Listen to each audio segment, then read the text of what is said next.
नव नव भक्ति संगीतक आनंद लेबक लेल हमर यूट्यूब चैनल मैथिली भक्ति संगीत के लाल बटन दबा के सब्सक्राइब करू आहे घंटी के निशान के जरूर दबाओ। रामा रामा रटते रटते बीत गेल उमरिया रघुकुल नंदन कबिया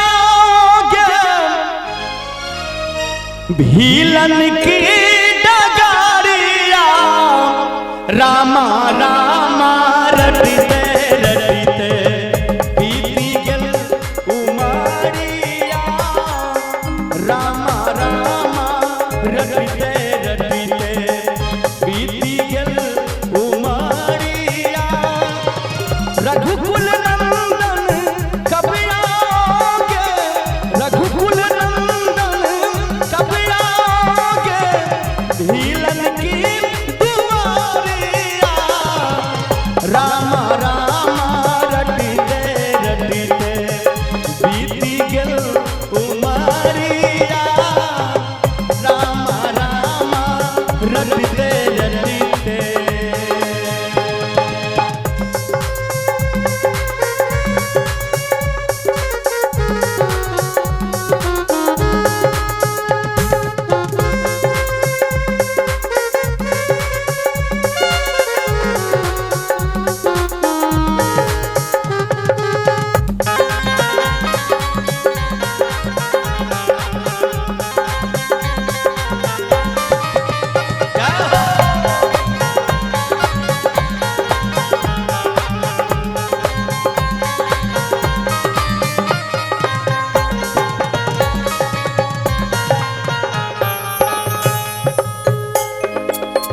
मैं सबड़ी थी भीलन जाई भजन भाव नहीं जानू रे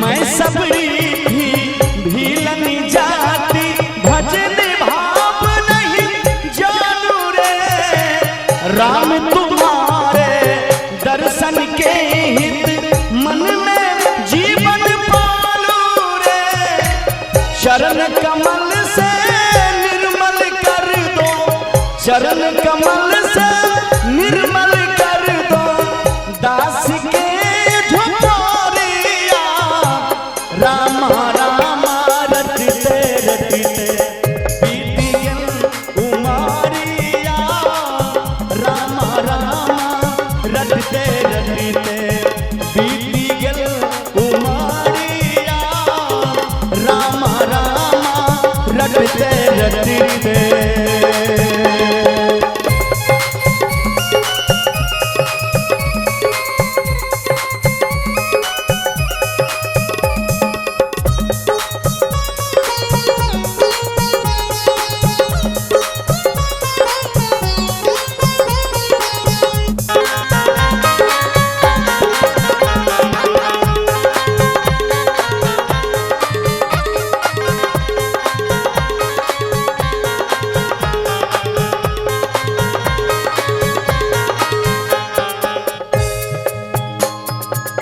रोज सवेरे वन में जाके रास्ता साफ करती हूँ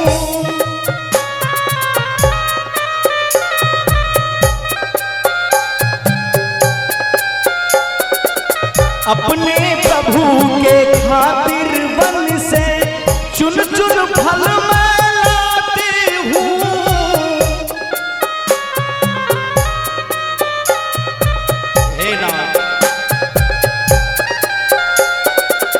रोज सवेरे वन में जाके रास्ता साफ करती हूँ अपने प्रभु के खातिर मैंने चुन चुन फल मैं लाती हूँ मीठे मीठे बैरन के फल मीठे मीठे बैरन के फल लाई झुमरिया रामा रामा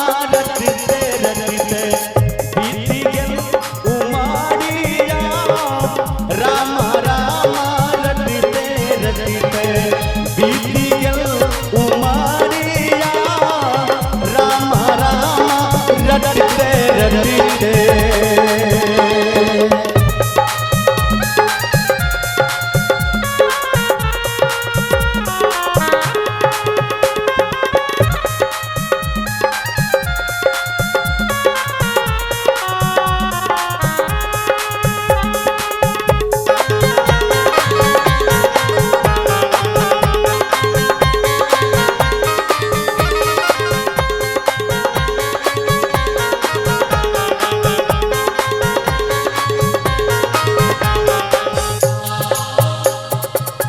दास तुम्हारे दर्शन के हित मैं अपना हितकारी हूँ।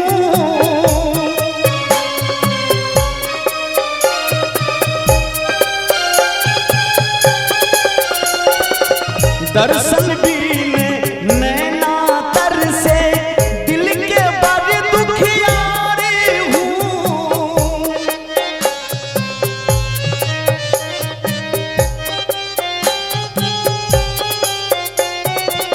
मुझको दर्शन दे दो दयामयी, मुझको दर्शन दे दो दयामयी। एक बार मीठा मीठा ताली बजा के सभी भक्तों से गुजारिश है, इतने भी हमारे माँ बहन बड़े बुजुर्ग बैठे हुए हैं इस महफिल में, भगवान के भक्त हैं, एक बार मीठा मीठा ताली बजा के सभी कोई मुझको दर्शन दे दो दयामयी, दास के दुआरिया राम राम रटते रटते बीती गल उमारिया। राम राम रटते रटते बीती गल उमारिया। रघु